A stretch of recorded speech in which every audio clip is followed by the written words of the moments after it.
Welcome to Sports Betting Podcast from pregame.com for the week of January 15th, 2010. I'm your host, RJ Bell. I'm joined by Marco D'Angelo, 30 years in the business, Vegas runner, genuine professional bettor here in Vegas, and star of the CNBC special on gambling. This is segment 2 of 6, big game preview.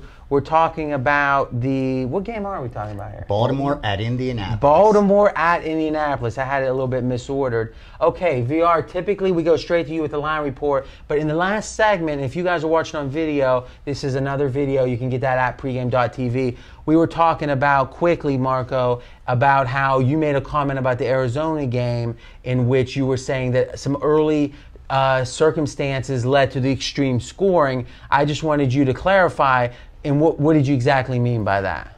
I was going to give the example here in the first 5 minutes of the Baltimore-New England game last week. New England Just another example of this. Right. Fell behind 14-0. New England had to change their game plan at that point. Brady came out. I mean, they were throwing from every down. They're down 14. Something that can happen in a game can change the complexion of the game and how the game plays out. A tight game, they're going to stay tight, and then you milk clock, field position. But when the teams are going up and down the field, you got to go to that type of game and keep just outscoring the other team. All right, so you're saying there's two factors in how a game, the number of points at the end. One is how many yards are they getting per play, because to some degree your ability to score, your ability to get yards is based upon the matchups, the physicality, whatever. But you're saying that certain circumstances early can dictate the game plan, which even though a team may be effective or not against the other team, if you're passing more, you're naturally going to score more, there's going to be more plays. So you're saying the Arizona game, clearly they were matching up well offensively. There was going to be a lot of points anyway, but the fact that a few things early in the game made there be an extreme amount of points. Absolutely. Which gives you value towards the under, which was your official free pick. Right. Okay, so sorry to take that time from you, VR. Tell us about the line in this game, and you actually have your official free pick on this. Yes, I do. This game opened up Indianapolis as a 6.5-point home favorite, and the total was set at 45. As of today, Indy's down to 6, and the total's 44. So some money on the dog and some money on the under. All right, so the line, so it's Indy at 6 now. Yes, sir. Okay. All right, so tell us about your pick. I like the total in this game. I really like the over. I think at 44, you're getting a good number, and I think we might even see this one drop to 43.5, and 44 being a key number, I think we should wait and get the best number. I don't think it's going to go higher again since it opened at 45. The reason I like the over, when you look at the first game, the final score was 17-15. The total for that game was set at 44. But when you dig deep into that game, what you see is Baltimore kicked 6 field goals, and they made 5 of them. They were 0-4 inside the red zone. The way that I've been watching Baltimore play lately, they've been very efficient when they get in the red zone. And I think they're going to be able to score on Indianapolis. The Colts, obviously, they're going to put some points up at home. So I think you have two teams that should be able to both get in the 20s, and that should eclipse the total for us. I really think there's a lot of value in this number because of the fact the first game went so far under the total. So let's get Marco's opinion. Then I want to talk about this line move prediction you're making, because it doesn't, my first thought is it doesn't sound right. So let's hear Marco's thought, either side or total. What jumps out to you about this game as a handicapper? As a handicapper, and you've heard me say this type of handicapping before, that I take 2 games that are on the same day, same card and similar. And when I looked at Arizona, New Orleans, and I looked at Baltimore, Indianapolis, these 2 games have basically the same line. And it's the same scenario. You've got 2 teams that had the bye week playing at home.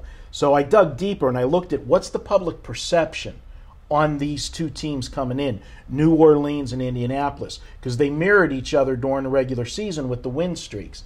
The difference, and resting players. Well, here's the difference. New Orleans had their season taken away from them. They were playing the starters. Dallas went into New Orleans when they were trying to win and beat them. And tried to give them the game back in the 4th and didn't take Indianapolis pretty much said, okay, the undefeated season's over when they sat the players down against the Jets. So with that said, public perception, the way the 2 teams finished the season, New Orleans looks like they ended the season in free fall, those final 3 games, where Indianapolis, people are just saying they mailed it in. Why is the 2 lines the same? That's my take. So by saying that... So if I would think of Arizona and Baltimore in a neutral, my thinking is that game's about pick 'em. Right, but would you say Indianapolis? So what I'm saying is it is a good comparison. You got opponents both off impressive wins in different ways, because Green Bay was the hot team last week. Right.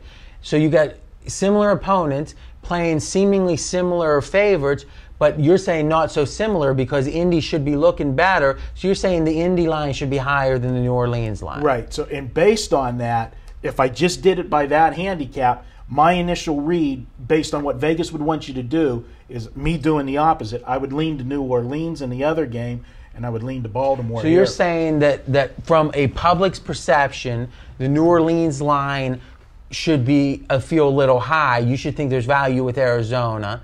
And you should also think that there's value on Indy, and you're saying that because they're making that line the same, they want you to bet on Arizona and Indy, so you want to do the opposite, which is you would have a lean towards New Orleans, and you would have the lean towards the dog here because you think the line's a little short. Absolutely. All right, so and that's what you do very well, is you interpret when there's true value, and you'll take it, but you'll interpret when a line just doesn't seem right, which the classic phrase for that is a trap game.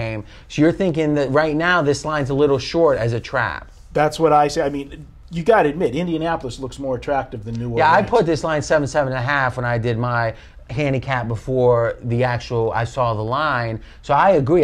My first instinct is Indy here laying the 6.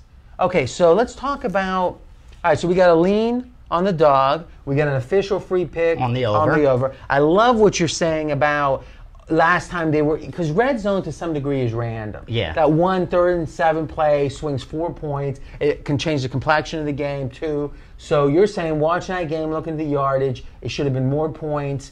And you got Baltimore's D seemingly, though I think Baltimore's defense has been overrated all year, had a good game last week. So lowering it down. The thing I don't understand though, sorry to interrupt you, okay, is we know the playoffs are more of a public betting game than even the regular season in the NFL. We know the public likes to bet over. We know the public likes to bet over with Peyton Manning. What makes you think this line's going lower? I think that the wise guys are going to get involved, and they like the under. And I think they're wrong here. I'm going to go against the sharp money here. And I think if the public goes over. But what I'm saying is the wise guys have already taken their bite. They're going to bet down to 44 and through to 43.5? I think I really believe this line's going to dip a little lower. I've seen it drop at more than one book to 43.5 already and gone back to 44. But if they're willing to do it earlier, I think as we approach kickoff, I could definitely see this go down some. See, now my feeling is, let's say you're right about the wise guys, and I think you are, because we always say if the wise guys are betting an anti-public side or total, they must really like it, because the public most likely would have bet this game up just by themselves. Why bet under now unless you think that it's such a good number of 44.5? That you got to grab it. So I think you are bucking the wise guys here. And even though the public money outweighs the wise guy money, it's the wise guy money that gets respect from the book. And we saw that last week with Arizona Green Bay. Even though all that public money was on the over, no book was willing to go to 49. Because as soon as one book went to 49, the outfits bet under. So they went off at 48. They respected the wise guy money, even though they were so heavy on the over. They respected the wise guy money more than all that public money. So and I think they're going to do the same here. It might be 70% towards the over, but because they're booking faces is what they call it, is the under money is so sharp, they might actually even lower the line to encourage even more over money because they like what the wise guys are doing. Yeah, and I think they're wrong. This is Baltimore playing 4 straight road games. That's tougher on the defense. You don't put enough effort. It's easier to score points. I like this over a lot. All right, good conversation. Next up, we're going to be previewing another NFL game. And remember, you can get all of our videos at pregame.tv, or if you want to download and listen, just go to iTunes, search for pregame.com.